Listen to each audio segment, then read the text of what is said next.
It all began with words I never thought I would hear inside my own home. My son-in-law Samuel stood before me, his hands trembling slightly, his eyes refusing to meet mine. His voice was low, almost a whisper, yet each syllable struck me like a hammer against my chest. Please, don't tell her. Promise me you'll keep this between us. For a moment, the room seemed to freeze. The air felt heavier, as if time itself had paused to wait for my response. My daughter, Jessica, his wife, the girl I had carried in my arms, sung lullabies to, and watched grow into a strong woman, was the one he wanted me to deceive. He wasn't just asking for silence, he was asking me to betray the deepest bond a mother can ever have with her child. I remember standing by the kitchen counter, gripping the edge so tightly that my knuckles turned white. My mind raced, my heart hammered inside my chest. What could possibly be so terrible that he needed to hide it from her? What truth was heavy enough to make a grown man beg his own mother-in-law for complicity? His face betrayed a storm of emotions: fear, guilt, perhaps even shame. The kind of expression you only see when someone is trapped, cornered by their own actions. I searched his eyes for clarity, for a sign that maybe I had misunderstood, but there was no misunderstanding. His words were deliberate, his plea real.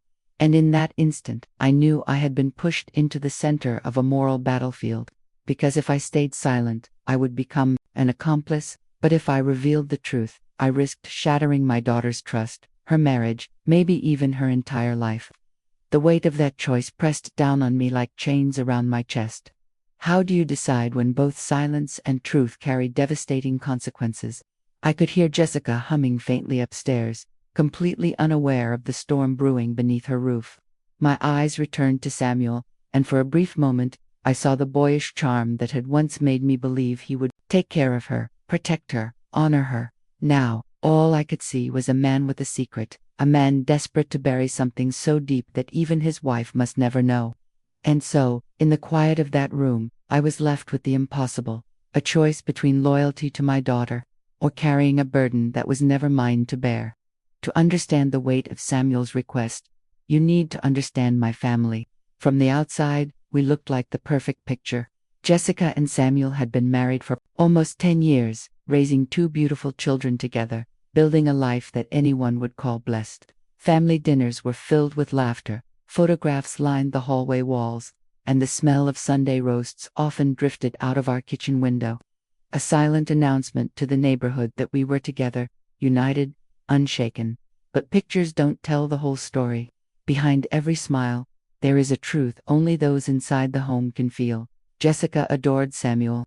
To her, he was not just a husband but her best friend, her partner, the man who promised to walk beside her through every storm. I had watched her eyes light up whenever he entered the room, the kind of look only true love creates.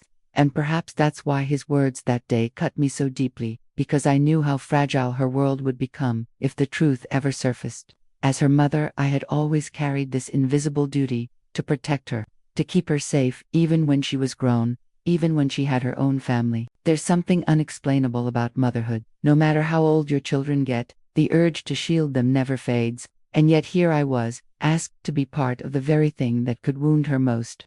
Samuel had always been attentive, polite, the kind of son-in-law any mother would be thankful for. He helped with the children, he worked hard, he provided, but I also noticed the subtle cracks, the moments when his smile didn't reach his eyes, the evenings he came home late with excuses that felt too rehearsed, too convenient. Jessica never questioned him. She believed in him with her whole heart. She loved him without hesitation, and that was what trapped me in silence. Because when you see someone you love giving everything, trusting completely, you want to believe with them. You want to protect their illusion, even if deep down you sense that illusion is built on fragile ground. I sat in the living room that night, after Samuel's request, listening to the quiet hum of the refrigerator, the ticking of the wall clock. Jessica was upstairs reading a bedtime story to the children, her gentle voice carrying down the staircase like a lullaby. It struck me then, she had no idea that just a few feet below her, her husband had placed a weapon in my hands, a secret sharp enough to cut through everything she thought she knew. What kind of mother would I be if I held it? What kind of woman would I be if I revealed it? The balance between love and truth, between loyalty and betrayal, pressed on me heavier than ever. And as the house settled into silence, I realized that no matter what path I chose, someone I loved would bleed.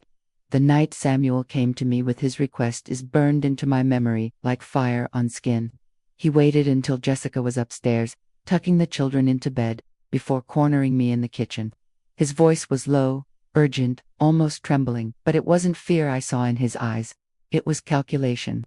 "Please," he whispered, his hand gripping the edge of the counter as if it were the only thing holding him up. "If Jessica asks, just tell her I was with you last Thursday night." At first, I thought I had misheard him. My heart skipped, my breath caught in my throat. Thursday night. That was the evening Jessica had called me, wondering why Samuel wasn't answering his phone, why he had missed dinner. I had reassured her, telling her maybe he was working late, and now, here he was, asking me to cover the very lie that gnawed at her heart. "What are you talking about?" I asked, my voice sharper than I intended. Samuel's gaze darted toward the staircase, then back at me. "She can't know," he said quickly. "It would destroy her. Please, I'm begging you. Just say I was here. Just once." His words sliced through me. There it was, confirmation that something was wrong, something big enough that he needed me to bend the truth for him. My daughter's husband, the man she trusted with her soul, was asking me to lie on his behalf, and not a small lie, one that could fracture her world. I wanted to shout, to demand the truth, but my voice failed me. Instead, I whispered, "What did you do, Samuel?" He didn't answer. He simply pressed a hand to his face, shaking his head as if the weight of it all might crush him. "It's complicated," he muttered. "I just need time. Please, don't take this from me. Don't take my family from me." That was the knife twist. He didn't say he was protecting Jessica. He didn't even say he was sorry. He begged for himself. Every word was laced with desperation, not to save her heart, but to save his own comfort, his own secret. And that's when the room began to close in around me. The refrigerator hummed louder, the clock's ticking became unbearable, and my hands trembled against the table. I looked at him and realized I was being drawn into a game I never agreed to play. He leaned closer, lowering his voice until it was almost a hiss. "If she asks, you'll say it. For her sake. For the kids. You don't want to break her heart, do you?" It wasn't a request anymore. It was pressure, manipulation, a rope tightening around my chest. Because he knew exactly where my weakness lived, in my love for Jessica, in my fear of watching her world collapse. I wanted to scream that he was the one breaking her heart, that he was the one building walls of lies around their marriage. But the words stuck, suffocated by the unbearable weight of silence. When Jessica finally came down, smiling, carrying the children's laughter on her shoulders like light, Samuel straightened himself instantly. The mask returned, the charm slipped back into place. To her, he was the perfect husband once again. Only I knew the truth, pressing like poison against my ribs. And as I forced myself to smile, to answer Jessica's cheerful chatter, one thought echoed through my mind. How long can I carry a secret that isn't mine before it shatters us all? The secret grew heavier with every passing day. It wasn't just words Samuel had handed me that night. It was a burden that clung to my chest, stealing my sleep, pressing into my bones. Every time I looked at Jessica, I felt the lie crouching between us like an uninvited guest. At first, she didn't notice. Her laughter was as bright as ever, her arms full of children, her smile shining like the woman I had raised. But shadows don't stay hidden forever. Soon, her questions began to sharpen. "Mom," she asked one afternoon, as we folded laundry together, "did Samuel stop by here last week, on Thursday?" Her tone was casual, but her eyes betrayed her, searching, restless, like she was piecing together a puzzle that refused to fit. The air caught in my throat. I could feel my pulse hammering in my ears as Samuel's words replayed. "If she asks, you'll say it." "Yes," I said too quickly. "Yes, he was here." Her gaze lingered on me, longer than it should have. A silence stretched, taut as a rope. Then she nodded, forcing a smile, but I could see the doubt flickering behind her eyes. And that doubt was worse than anger. It meant she already sensed something wasn't right. That night, I lay awake listening to the echo of my own voice. I had done what Samuel asked. I had lied. And yet, instead of protecting Jessica, I had planted a seed of suspicion inside her heart. Days turned into weeks, and the house itself seemed to change. Conversations became shorter, glances heavier. Jessica's laughter still rang through the rooms, but sometimes it cracked, thin and brittle, like glass about to break. And I kept asking myself, had I done the right thing? Was silence really love? Because silence was no longer peace, it was poison. And every time Jessica asked me something simple, every time Samuel put his arm around her shoulders with that perfect smile, the poison spread further. One evening, as we sat at the dinner table, Jessica looked at both of us. "You're both so quiet lately," she said. "It feels like I'm the only one talking." Her words pierced deeper than she knew. I forced a smile, reaching for my glass of water, while Samuel squeezed her hand, too smooth, too perfect. And in that moment, I realized the lie wasn't holding her world together, it was tearing it apart, thread by thread. My silence was not protection, it was betrayal dressed as love. And if you've ever felt the weight of keeping something inside, you know how it eats you alive from within. If this story resonates with you, take a second to click the like button. It lets me know these words are reaching someone who understands. Because sometimes, we carry secrets thinking they will protect the people we love, but more often than not, they are the very things that break them. It couldn't be contained anymore. Secrets have a way of clawing their way to the surface, no matter how deeply buried. And mine, or rather Samuel's, was already trembling on the edge of exposure. Jessica noticed everything now. The way my hands fidgeted whenever Samuel entered the room, the way his eyes avoided mine, darting like a guilty man hiding from the sun, and the way silence sat heavier than words at every family dinner. One evening, Jessica set the table with quiet precision. Plates, glasses, silverware, each sound sharper than it should have been. She didn't smile. She didn't hum her usual tune. When she finally sat down, she looked first at Samuel, then at me, her gaze burning straight through. "Enough," she said, just one word, but it sliced the air. "I know something's wrong, and I want the truth. From both of you." My chest tightened, my mouth went dry. I could feel Samuel's tension radiating beside me like heat from a fire. He was still, too still, his jaw clenched. Jessica's eyes filled with something I wasn't prepared for. Not anger, not suspicion, but hurt. Deep, raw hurt. "How long have you both been keeping me in the dark?" I opened my mouth, but Samuel's hand slammed against the table. The sound echoed like thunder. "Jessica, drop it," he snapped. Her head whipped toward him. "Don't you dare tell me to drop it. This is my life, my marriage, my family."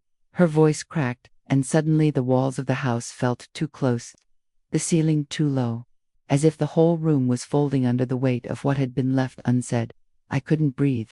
I looked at my daughter, the girl I had raised, the woman who trusted me more than anyone, and realized silence had betrayed her. She was right. She deserved the truth. My lips trembled. "Jessica." My voice was barely a whisper. "He asked me to lie to you." The room froze. Her eyes widened, disbelief flashing first, then devastation. She looked at me as if I had turned into a stranger. "What did you just say?" Samuel leaned forward, panic sharpening his features. "Don't listen to her. She doesn't know what she's talking about." But Jessica's gaze never left mine. Tears brimmed. "You lied to me." It was like being cut open. I wanted to say no. I wanted to undo it all, but the truth was already out. And with that truth, I had broken something sacred. The silence that followed wasn't empty. It was full of shattered trust, of words that couldn't be taken back. That night, 3 people sat at one table. But we were no longer a family.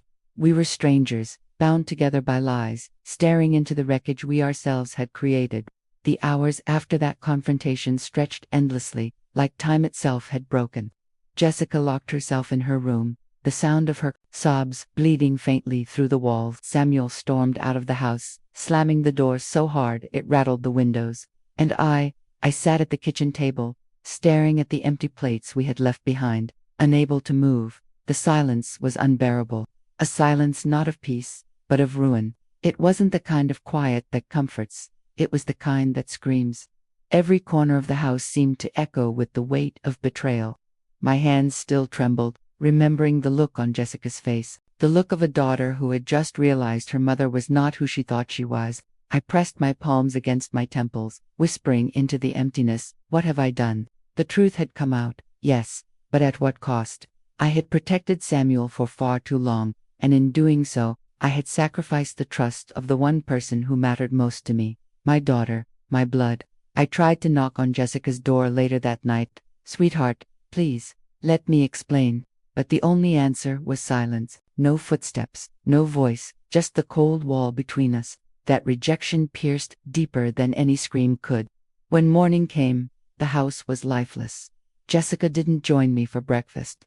Samuel didn't return. And I wandered the rooms like a ghost, haunted by my own choices. The framed photographs on the wall mocked me, smiling faces frozen in time, a family that no longer existed. I asked myself again and again, why had I stayed silent? Why had I chosen loyalty to my son-in-law over honesty with my own child? Perhaps I was afraid of breaking her world apart. Perhaps I was afraid of being the cause of her pain. But in the end, wasn't my silence the very thing that shattered everything? Nights grew heavier. I couldn't sleep. I replayed Jessica's eyes, wide, wet, full of betrayal. And the worst part wasn't even her anger. It was her disappointment. I had failed her, not as a woman, not as a friend, but as a mother. If you're still here listening, let me ask you this. Have you ever made a choice you thought was protecting someone, only to realize later it destroyed them instead? If so, you understand the weight I carried in those days. Days blurred into each other, heavy with silence and distance. I thought Jessica would never speak to me again, and that thought alone hollowed me out. But sometimes, time doesn't just heal wounds, it forces us to confront them. One late evening, I heard footsteps in the hallway. I looked up from the kitchen table, where I had been staring at a cold cup of tea, and saw Jessica standing there. Her eyes were swollen, her face pale, but she looked at me. For the first time since that night, she looked at me. Why, Mom? Her voice cracked, low but sharp, carrying the weight of every sleepless night she must have endured. Why did you protect him instead of me? The question I had dreaded. The one I had no perfect answer for. My lips trembled as I whispered, because I thought I was sparing you. I thought if I held the truth, maybe I could carry the pain instead of you. Her eyes filled again with tears. But you didn't carry it. You buried it. And it buried us. Her words cut deeper than any blade. And yet, she was right. All I could do was nod, my own tears spilling freely. You're right, Jessica, I failed you. Not because I didn't love you, but because I loved you in the wrong way. I thought protecting you meant silence, but silence only stole your voice. Something shifted then. She exhaled, long and shaky, as though letting go of years she didn't even know she was carrying. She sat across from me, her hands trembling as she picked at the edge of the table. For the first time in weeks, we were no longer strangers in the same house. I reached out slowly, unsure if she'd pull away, but she didn't. She let my hand rest on hers, and in that fragile gesture, I felt something flicker. Not forgiveness yet, but the possibility of it. Mom, she whispered, I don't know if I can forgive you right now, but I want to try, because you're still my mother, and I don't want to lose you. Her honesty broke me open. I sobbed quietly, squeezing her hand as though it were the last anchor holding me steady. And I don't want to lose you, Jessica. Not again, not ever. In that moment, the house no longer felt empty. It wasn't healed, but it was alive again. If this story has moved you even a little, please, take a second to click the like button. It helps more than you know, and it tells me these words are reaching the hearts they're meant for. The days that followed were not magically healed, but they carried something new, hope. Jessica and I began speaking again, not with the ease of old times, but with the fragile honesty of people learning to walk after being broken. Every conversation was like stepping onto thin ice, but each word we shared made the ice a little stronger. One evening, I found her in the garden, quietly tending to the roses. For a moment, I just watched her, the way the fading sunlight painted her hair in gold. My daughter, the child I had once carried in my arms, now a woman with scars I had helped carve. And yet, she was still here. She hadn't walked away. I sat beside her, careful, almost reverent. Jessica, I whispered, I don't expect things to go back to how they were. I know I broke something precious, but I promise you this. I will never again let silence come between us. Not for anything, not for anyone. She looked at me, her eyes softening. There was still pain there, yes, but also something else, a spark of trust, fragile but alive. She placed her hand over mine, just for a moment, and it was enough. That simple touch told me more than words ever could. We were not lost. We were beginning again. As I went to bed that night, I thought about the lie my son-in-law had asked me to tell. The lie that had nearly destroyed everything. For so long, I had believed that protecting others meant carrying secrets, swallowing truths. But now I understood. Real love is not silence. Real love is standing in the truth, even when it hurts. Especially when it hurts. Jessica and I will never forget what happened. The scars will always remain. But scars are not just reminders of pain. They are proof of survival, of strength, of love that refused to die. And as I share this story with you, I hope it stays with you too. Not as a tale of mistakes alone, but as a reminder that even when love is broken, it can still be rebuilt. If we dare to face the truth. If this story touched you, I'd be so grateful if you subscribed to the channel. It's free, and it helps us keep bringing more stories that speak to the heart. And maybe, just maybe, the next one will be the story you need to hear.